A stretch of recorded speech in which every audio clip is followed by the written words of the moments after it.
I recently read Quit by Annie Duke. Once you show some grit, the hard thing is knowing when to quit.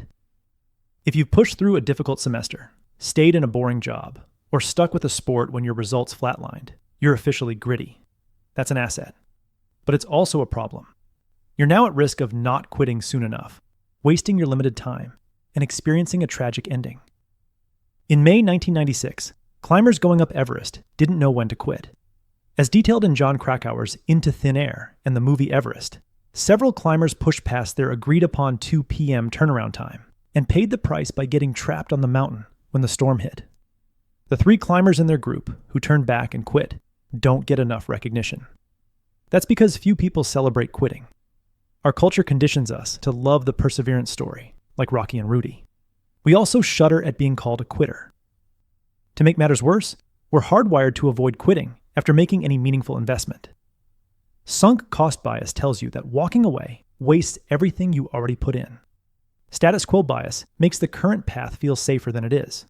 And when what you're doing is part of your identity, like running the business you've spent years building, cognitive dissonance causes you to rationalize away clear signs it's time to move on. Daniel Kahneman, the psychologist who identified many of these biases, admitted that simply being aware of them doesn't make you a better quitter. What you need is a system that stops you from overinvesting and wakes you up to the huge opportunity cost of not quitting sooner. That system is built on one critical quitting habit and one helpful heuristic. Ron Conway is a phenomenal angel investor who got in early on Google, PayPal, Airbnb, and Snapchat. But he may be an even better quitting coach. Conway's philosophy is simple.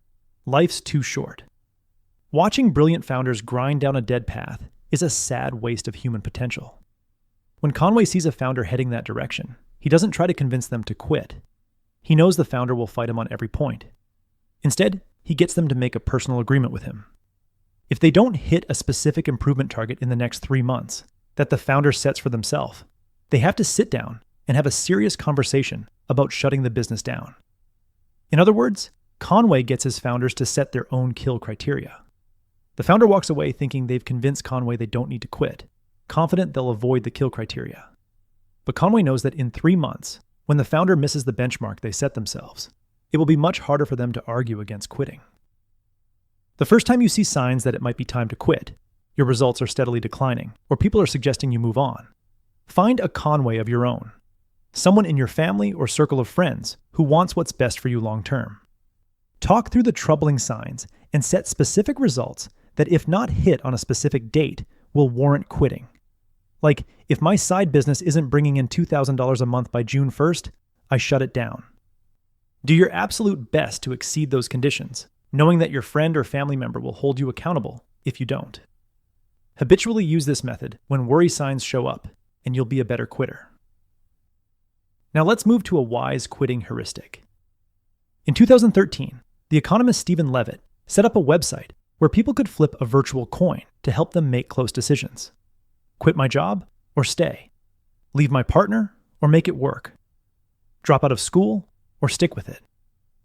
Months later, Levitt followed up with the participants. For the big life decisions, the people who quit were measurably happier on average than the people who stayed. Those virtual coin flippers' decisions felt like 50-50 choices. But if their decisions were truly 50-50, far more people would have had quitting regret. They didn't.